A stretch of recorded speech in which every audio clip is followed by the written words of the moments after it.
Of course, being a big fan of the original movies, I've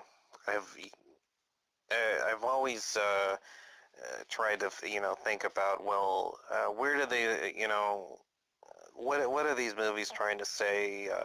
What do they mean? Where are they coming from? Where what does it say about where we're going?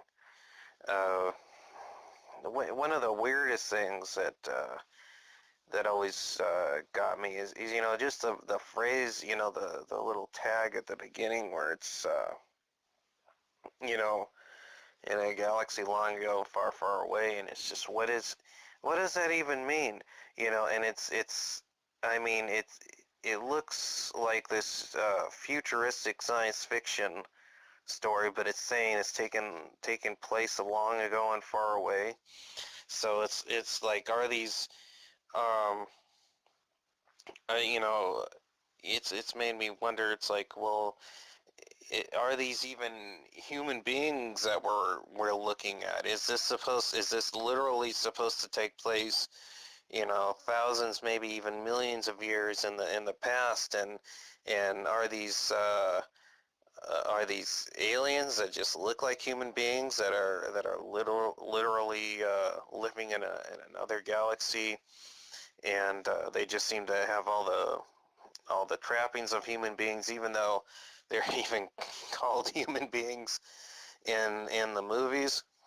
Or uh, or is it, and what does that even mean? Maybe they are human beings and they lived a long time ago, and maybe this is another nod to the ancient aliens kind of thing, where evolution is all a lie, and humans actually had this advanced technology and then came to Earth in the distant past and lost it all.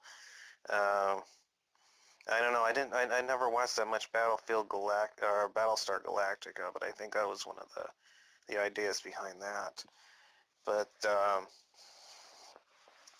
and but then another idea I had is like, well, maybe that phrase isn't supposed to be meant for us. That Star Wars does take place in the future, and the whole idea that behind Star Wars is one of the reasons it seems so romantic and exaggerated. Is a legendary story, that it's not necessarily maybe what the actual events were, and that it's sort of this uh, romanticized fairy tale sort of version of it, and it's kind of like what the kind of fairy tale that or legend or a religious story that people are going to be telling in the future. You know, uh, maybe that's what it's supposed to mean, or maybe uh, George Lucas just put it in there because he thought it seemed good. Or sounded good. I saw one interview where he said, someone asked him, well, I mean, who is Yoda? Where did Yoda come from? I mean, what kind of race of aliens does Yoda come from? And Lucas said, I never thought about that. I just wanted to have, Luke's mentor to be a little weird, mysterious guy that uh, that that just had all these weird quirks, and I never thought about his past or what he was or anything like that. And I mean, that's another thing about Star Wars. Is this, in a lot of ways, it doesn't come from uh, a logical place all the time. It comes from sort of like an emotional and aesthetic place. Which, of course, while I'm talking about that kind of thing, as uh,